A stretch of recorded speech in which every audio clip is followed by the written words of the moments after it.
Okay, so part 4 of the reading and the final part, make sure y'all go watch that collective reading. I'm trying to tell you, this energy coming in is like very consistent. It's been consistent all day.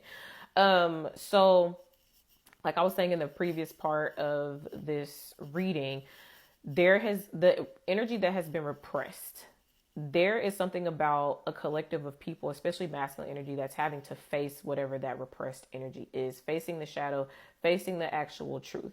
Now, a lot of times when people, as it pertains to the eighth house specifically and Scorpio, like people don't really like to face that type of energy. It could be very intimidating.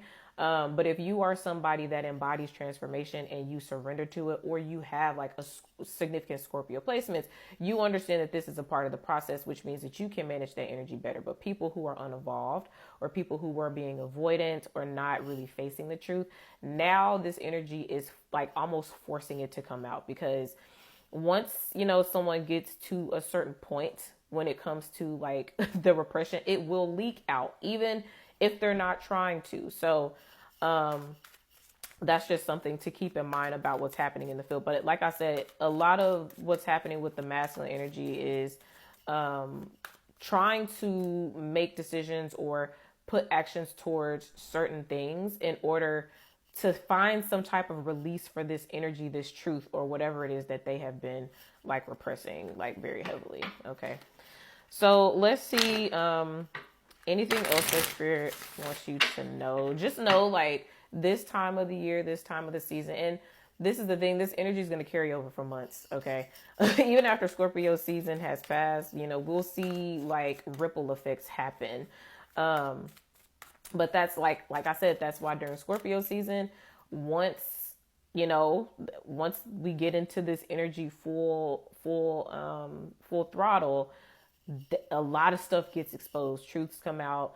Things have to come around full circle, because that is the life cycle of Scorpio: death and rebirth. So that means that if it's hidden, it has to come to light. If it's shadow, it has to transform into something else, and then it's just the cycle of it, y'all. It's just the cycle of it. So you get a lot of like that duality energy happening all throughout this time. So let's see, anything else, spirit.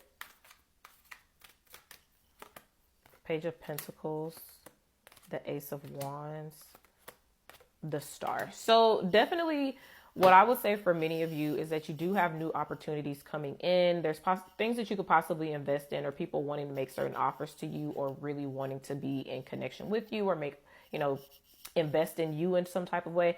Ace of Wands and the Star. I do feel as though for many of you, if you've been very unamused, just because if you've been connecting with people or dealing with people who have not been moving in truth, or who have not been coming with substance, or something that you feel of value, that feels like it's going to really shift here. The Star is coming out. So this is wish fulfillment, healing energy, looking towards the future, paired with the Ace of Wands. It means that something, even if it starts out small, Page of Pentacles energy, even if it's something that's still trying to move into a more committal or steady energy, something that will spark your attention is coming in nonetheless. So I was getting in, let me pause real quick.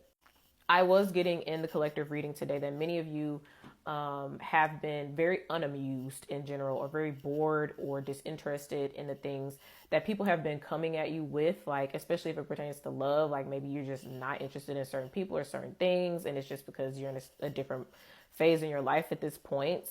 And it could be feeling like, ugh, I just don't even care about this. It does feel as though there's still an openness here. Like if it's aligned, I'll allow it. But otherwise, like I'm really not interested in this. So that's been the disposition for many of you. But Spirit is saying that something is trying to come in, trying to land here. And it does feel like this is something that you will actually care about. So that's what I have here. But yeah, that is the reading for today. Y'all let me know if this resonates in the comments. Make sure y'all watch that collective reading that is up on YouTube, and I'll chat with y'all on the next one.